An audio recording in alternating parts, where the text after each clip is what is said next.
Sir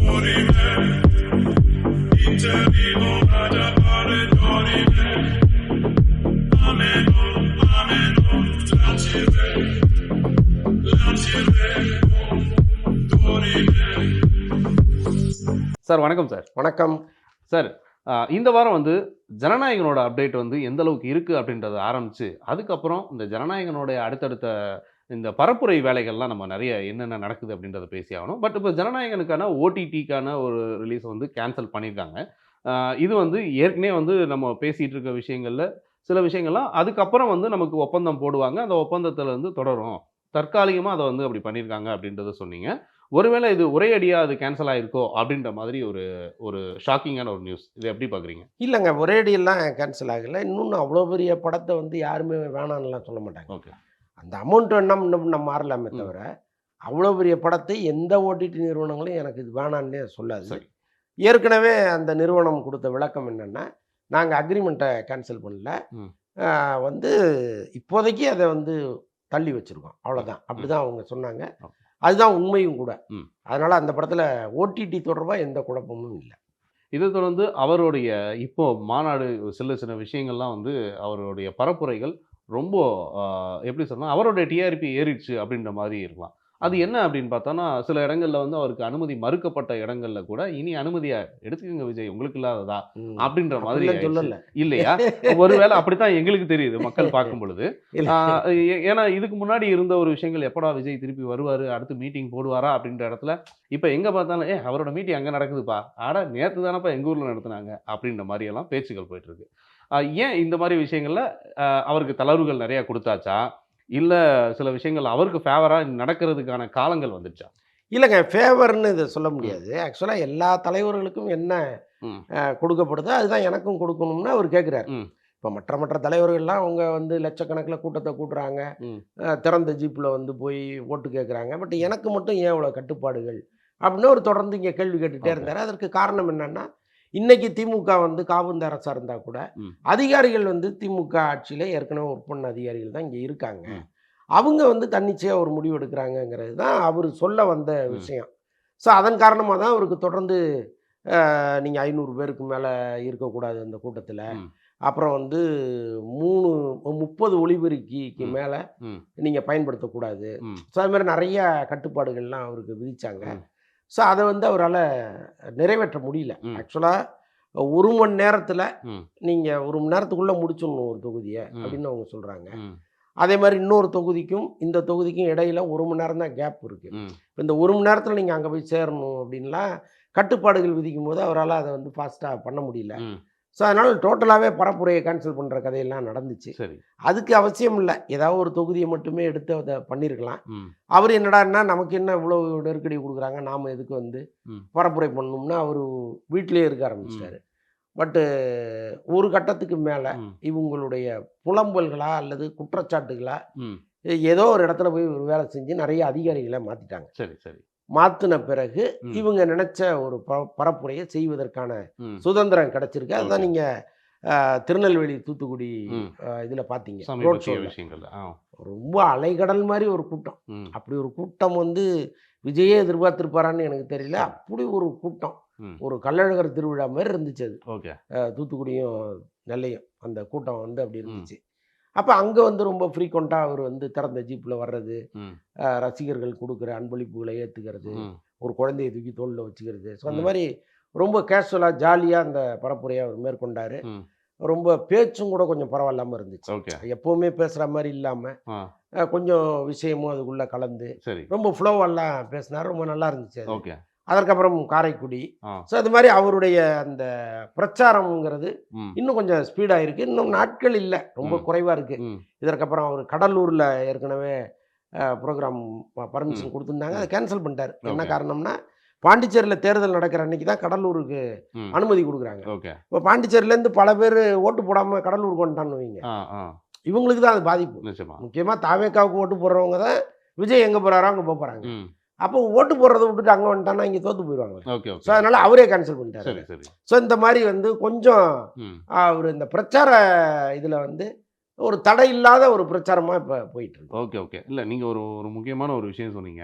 அ இப்போ இதுவரையும் இருந்த அதிகாரிகள் தான் இதுக்கெல்லாம் தடையா இருந்தாங்க அப்படின்ற மாரியான ஒரு ஸ்டேட்மெண்ட்டா இருக்கு. அப்படிதான் தாவேகாவின் குற்றச்சாட்டா இருந்துச்சு. சரி. அதிகாரிகள் வந்து எங்களுக்கு அடக்குமுறை விதிக்கிறாங்க, ஆ. அவங்க திமுகவுக்கு சாதகமா இருக்காங்கன்னு தான் அவங்க தொடர்ந்து சொல்லிட்டு இருந்தாங்க. ஓகே.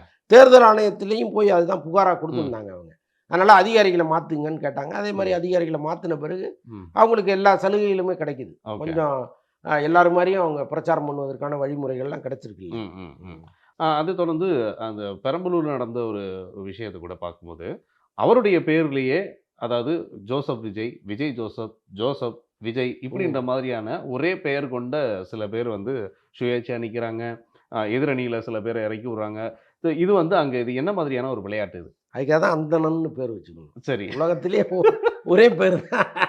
இன்னொரு பேர்ல யாரும் வந்து நிக்க முடியாதுல்ல. ஓகே, அது மாரி ஒரு பெக்கூலியர் நேமா இருக்கும் பொழுது, அந்த பிரச்சனை கிடையாது. ஓகே. விஜய்ன்னு இருக்கும்போது நெறைய விஜய் இங்க இருக்காங்க. சரி. இது காலகாலமா நடக்கிறது தான். ம், எதிர்க்கட்சிகள் பண்ற மிகப்பெரிய அட்ராசிட்டியே இதுதான். ம், ஒரு வேட்பாளர் ரொம்ப பிரபலமான வேட்பாளர் ஒரு ஆ, வெற்றி பெற்று விடுவார் அப்படிங்கிற ம். ஒரு நம்பிக்கை வந்ததுன்னா, இந்த டம்மி வேட்பாளர்கள இறக்கி விடுவாங்க. சரி. அதே பேர் உள்ள வேட்பாளர்கள இறக்கி விட்டு மக்களுக்கு ஒரு குழப்பத்தை ஏற்படுத்தி, ஆ, அந்த ஓட்ட கலைக்கிற ஒரு வேலைய பார்ப்பாங்க. ம், இன்னும் கொஞ்சம் பேர் என்ன பண்ணுவாங்கன்னா, ஒரு பிரபலமான ஒரு வேட்பாளர் ரொம்ப பணக்காரரா இருக்காரு. ம், பணத்த தண்ணியா செலவு பண்ணுவாருன்னு தெரிஞ்சா, அதே பேருள்ள இன்னொரு நபர் போய் பணம் கட்டுவாரு. ம், நான் தேர்தல் நிக்கிறேன்னு. ம், இப்ப அந்த வேட்பாளர் என்ன பண்ணுவாரு, "தம்பி நீ எங்கேயும் போய் பிரச்சாரம்லாம் பண்ணாத. ம், உனக்கு நான் இவ்வளோ காசு தரேன் வாங்கிக்கன்னு" சொல்லுவாரு. ம். இதெல்லாம் நடக்குது. சரி, சரி, சரி. இந்த ஆ, ஜனநாயக நாட்டுல வந்து ம். இப்படிலாம் சம்பாரிச்சுட்டு இருக்காங்க. ஓகே. அப்படி ஒரு கூட்டம் வரும். ம், இந்த தேர்தலை பொறுத்தளவுக்கு, கொளத்தூர் தொகுதிய பொறுத்தளவுக்கு, பல விஜய்கள் நிக்கிறாங்க. ஒரு ம், 7, 8 விஜய் இருக்காங்க. ம், அது எல்லாமே வந்து பணத்துக்காக நின்னதா நான் எதிர்பார்க்கல. ம். அவருடைய பேர்ல இன்னும் 10 பேர நிறுத்தணும்னா, அந்த ஓட்டு ஸ்ப்ளிட் ஆகும் ம். அப்படின்னு நினைச்சு தான் நிக்க ஓகே. வச்சிருக்காங்க. அது எந்த அளவுக்கு ஒர்க் அவுட் ஆகும்னு தெரியல. ஏன்னா ம். சின்னம் தானே இங்க முக்கியம். ஆமா. அதுவும் இந்த விசில்ங்கிற சின்னத்த எப்போ இவங்களுக்கு அறிவிச்சாங்களோ, அடுத்த 2 மணி நேரத்துல மக்கள்ட்ட கொண்டு போய் சேர்த்துட்டாங்க அவங்க. Yes, yes. எல்லா இடத்துலயும் விசில வச்சு ஊதுற சூழ்நிலைய அவங்களே ஆமா, உருவாக்கிட்டாங்க. ஆமா. அதனால வர்றவன் வந்து விஜய் ஃபோட்டோ இருக்கான்னு பார்ப்பான். ஆ. அதுக்கப்புறம் நேரா விசில் சின்னம் இருக்கான்னு பார்ப்பான். ரைட். போட்டு போயிட்டே இருக்க போறான். Okay, okay, okay. ஃபோட்டோ இருக்காது. ஆ. பேர் இருக்கும். பக்கத்துல விசில் சின்னம் இருக்கும். ம், ம். அதுதானே குத்த போறாங்க. நிச்சயமா, ம். நிச்சயமா. அப்போ இனிமேல் வந்து அவருக்கான ஆயத்தமான வேலைகள்ல அவரு ரொம்ப ரொம்ப ஃப்ரீடமா செயல்படுறதுக்கான ஆ வழி கிடைச்சிருச்சு. இல்ல அவ்வளவுதான். அவரு நிக்கிற பெரம்பூர் தொகுதியில ஆ. அவரு இன்னும் கொஞ்சம் பிரச்சாரம் பண்ணணும். ம், ஏன்னா, இப்ப பல பேர் அங்கேயே ஒரு சின்ன முணுமுணுப்பு இருக்கு. ம், எங்க தொகுதி வேட்பாளர்ன்னு எங்க தொகுதிக்கு ஒரு முறை தான் வந்தாரு. ம். இன்னும் உள்ளலாம் வந்து அவர் பார்க்கவே ஆ, இல்லையே. ஆ. எப்போ வருவாருன்னு அவங்க எதிர்பார்த்துட்டு இருக்காங்க. சரி. அப்ப சொந்த தொகுதி அப்படிங்கும்பொழுது, ஓகே. அவர் இன்னொரு முறை அங்க பிரச்சாரம் போறது சரியா இருக்குங்கிறது நம்முடைய கணிப்பு. ம். அது என்ன செய்ய போறாருன்னு நமக்கு தெரியல. Okay, okay, okay. இப்போ நெறைய புது படங்களுக்கான அப்டேட்லாம் இது ஒரு பக்கம் போயிட்டு இருந்தாலும், புது படங்களும் இந்த எலக்ஷன் டைம்லயே சில படங்கள்லாம் ஆக்குபை பண்ணியிருக்கு. இதில கூட பார்த்தீங்கன்னாக்க, இந்த டிஎன் 26ன்ற படத்துக்கு வந்து என்ன ம். பண்ணியிருக்காங்க, நெறைய விஷயங்கள் வந்து அதாவது விஜய ட்ரோல் பண்ற மாரியே நெறைய விஷயம் நடந்ததால, இத வந்து வெளியிட வேணாம் அப்டின்னுலாம் நெறைய விஷயங்கள்ல வந்து தடங்கள்லாம் வந்துச்சு. ஸோ இந்த தடங்கள பத்தி மட்டும் நம்ம பேசுவோம்னு நெனைக்கிறேன். ம். ஆக்சுவலா அந்த படத்தினுடைய ஃபர்ஸ்ட் லுக் எல்லாம் பார்த்தீங்கன்னா, அது விஜய் போலவே இருந்துச்சு. ம், இப்ப நட்டி நடராஜ் வந்து ம், அந்த hair style, pant shirt colour, ம், அவரு நடந்து வர்றது, கைய காமிக்கிறது ம், எல்லாமே வந்து இந்த விஜயினுடைய மேனரிசம் அப்படியே ம். இருந்துச்சு. விஜய் ரசிகர்கள்லாம் கொந்தளிச்சுட்டாங்க. சரி. ஏன்னா எப்படியும் இந்த படம் வந்து ட்ரோல் பண்ணும். ம். ஒருவேளை விஜய்க்கு ஆதரவான படம்னா, தேர்தல் கமிஷனே இந்த படத்த விட்டுருக்காது. சரி. இது எதிரான படம்ங்கிறதுனால தான் அவங்க விடுறாங்க. சரி. சரி ரைட்டு போ, முடிஞ்ச அளவுக்கு நீ கொஞ்சம் ஓட்ட கலைச்சு விடு ஓகே, அப்படின்ட்டு ஓகே. இறக்கி விடுறாங்க. அப்ப விஜய் ரசிகர்கள் கோவப்படுறாங்க. ம், அது எப்படி இத எப்படி நாங்க அனுமதிக்க முடியும்? ஆ, அப்படின்லாம் கோவப்படுறாங்க. எல்லாம் தயாரா இருக்காங்க. ம், படம் வர்ற அன்னைக்கு ம், இவங்க போய் தியேட்டர்ல பார்த்துட்டு, ஒருவேளை விஜய்க்கு எதிரா அந்த படம் இருந்ததுன்னா, ம், வச்சு செய்வாங்க. ம், இந்த விஜயினுடைய விர்ச்சுவல் வாரியர்ஸ் இருக்காங்கல்ல, ம், அவங்க விடமாட்டாங்க. ம். இந்த படம் வந்து என்னவாக போகுதுன்னு தெரியல. ஓகே. இல்ல ஆனா ஒரு வகையில பார்க்கும்போது பாசிட்டிவ் எந்த அளவுக்கு பேசி ரீச் பண்றது வந்து ரொம்ப கஷ்டமோ, ம். நெகட்டிவ் வந்து ரொம்ப ஈஸி அப்படின்றத சோசியல் மீடியால வந்து இது நல்ல விஷயம் தான். ம். நெகட்டிவ்லயே இது எங்களுக்கு பாசிட்டிவான விஷயம் அப்படின்ட்டு ம். ரசிகர்கள் மத்தியில ஒரு இது. ம். ஸோ அதனால தான் இந்த டிஎன் 26க்கான ஒரு எதிர்ப்ப கூட நீங்க இப்ப ரிலீஸ் பண்ண வேணாம் அப்படின்னு ஒரு தரப்பு சொன்னதாகவும் ம். சினிமா வட்டாரத்துல முணுமுணுக்கப்பட்டுச்சு. ஸோ ம். பட் இது வந்து அங்க எப்படி அத சமாளிச்சு இத வெளியீட்டுக்கு தயார் நிலைக்கு கொண்டு வந்தாங்கன்றது தான் எங்களுக்கு தெரிஞ்சுக்கணும். இல்லங்க. இந்த படத்தினுடைய தயாரிப்பாளர் வந்து ஒரு மிகப்பெரிய பணக்காரர். துபாய் தொழிலதிபர் அவர். ம். கண்ணன் ரவி. அவர பொறுத்தளவுக்கு இந்த படத்துக்கு செலவு பண்ணி ரிலீஸ் பண்றதெல்லாம் ஒரு பெரிய விஷயமே கிடையாது. ம். அதே மாரி எதிர்ப்புகள் வந்தா அத சமாளிக்கக்கூடிய அளவுக்கு சக்தி வாய்ந்தவர் தான் அவர். ம். இந்த படத்துக்கே யாரோ ஒரு நீதிமன்றத்தில் வழக்கெல்லாம் தொடர்ந்தாங்க. அப்புறம் எங்கே போனாருன்னு தெரில அவர். ஓகே. ஸோ அதனால் வந்து இந்த படம் வரும்போது ஒரு மாதிரி நெகட்டிவ் பப்ளிசிட்டி ஆகி, அது அப்படி என்னதான் அந்த படத்தில் இருக்குன்னு பார்க்க ஒரு கூட்டம் வந்துன்னு ம். வைங்களேன், அதுவே உங்களுக்கு ப்ளஸ்ஸாக மாறுவதற்கெல்லாம் வாய்ப்பு இருக்குது. ம். ஆனால் எந்த படத்திற்கும் இல்லாத அளவுக்கு எப்படி இந்த விசில் சின்னம் எவ்வளோ சீக்கிரம் போய் மக்கள்கிட்ட சேர்ந்துச்சோ, அதே மாதிரி இந்த படம் போய் மக்கள்கிட்ட சேர்ந்துருச்சு. ம். ஸோ அதனால் இதுக்கப்புறம் நல்லா இருந்ததுன்னா அந்த படம் ஓடும், ம். ரொம்ப சுமாராக இருந்ததுன்னா ஓடாது. இதை தொடர்ந்து சன் பிக்சர்ஸ் அவங்களுடைய சூப்பரான ஒரு படைப்பு ராக்கா அப்படின்ற ஒரு டைட்டிலில் ஐகான் ஸ்டார் வந்து அல்லு அர்ஜுன், அட்லி காம்போ. இது ஒரு பெரிய பொருட்செலவும் கூட. இப்போ இந்த படத்துக்கான தலைப்பு வந்து பொதுவாக ஒரு பேன் இண்டியாவுக்காக இருக்கட்டும்ன்றதுக்கான ஒரு தலைப்பாக இருக்கா, இல்லை இது தமிழ் ரசிகர்களுக்கு ஒரு வித்தியாசமான ஒரு படைப்பாக இருக்கணுன்றதுக்காக அட்லி வந்து சூஸ் பண்ண ஒரு விஷயமா? இல்லைங்க, இந்த ராக்காங்கிற தலைப்பு நமக்கு கேட்ட உடனே பிடிக்கல. சரி. ஒருவேளை கேட்க கேட்க பிடிக்குதான்னு நமக்கு தெரியாது. ஓகே. இப்போதைக்கு இதை விட இன்னும் பெட்டராக ஒரு தலைப்பு வச்சிருக்கலாமேன்னு தான் நமக்கு தோணுது. ம். பட் அதை அட்லி சரி பண்ணிப்பார். ம். அதை எப்படி போய் பதிய வைக்கணும், ம். அதை எப்படி பிடிச்ச மாதிரி மாற்றணுங்கிறதெல்லாம் அவருக்கு தெரியும். ஓகே. இன்னொன்று, இந்தியாவினுடைய ஒரு மிக முக்கியமான கமர்ஷியல் டைரக்டரில் ம். மிக முக்கியமானவர் அட்லி. ஓகே. அப்போ அவர் வந்து அல்லு அர்ஜுன் மாதிரி ஒரு பெரிய ஸ்டாரை வச்சு ஒரு படம் எடுக்கும்போது ம். அது எப்படிலாம் இருக்கணும் அப்படிங்கிறது ஃபர்ஸ்ட் லுக்கே பாருங்களேன், ம். பயங்கரமாக இருக்குது. ஆமாம். ஒரு மனிதன்கிட்ட வந்து ஒரு குரங்கு கையெல்லாம் போட்டு, ம். அதுவும் அல்லு அர்ஜுன் கையாவே அதை மாற்றி ம். ம். அவ்வளோ வேலைகளும் பண்ணி நிச்சயமா. வச்சிருக்காரு. அப்போ அல்லு அர்ஜுன் யாரு ஆ. அப்படிங்கிற ஒரு கேள்வி வருது இல்லை. ஓகே. ஓகே. அவர் குரங்கா, மனுஷனா, இல்லை ஒரு ஓனாய் மனிதனா? ரெண்டும் சேர்ந்ததா அப்படிங்கிற மாதிரி எதோ நமக்கு தோணுது இல்லையா. ஸோ அதுதான் அட்லி. ம். இன்னொன்று வந்து ஒரு ஒரு கமர்ஷியல் ஹீரோவை ம். அவருக்கு ஓப்பனிங் காட்சி எப்படி இருக்கணுங்கிறதுலேருந்து ஆரம்பித்து கிளைமாக்ஸ் வரைக்கும் ம். அதிரி புதிரியாக யோசிக்கிற ஒரு ம். அட்லி. ஓகே. அப்போ அல்லு அர்ஜுன் மாதிரி ஒருத்தர், சன் பிக்சர்ஸ் மாதிரி ம். கேட்டதெல்லாம் அள்ளி கொடுக்குற ஒரு நிறுவனம் ரெண்டும் கிடைச்சா என்ன ஆகும். ம்.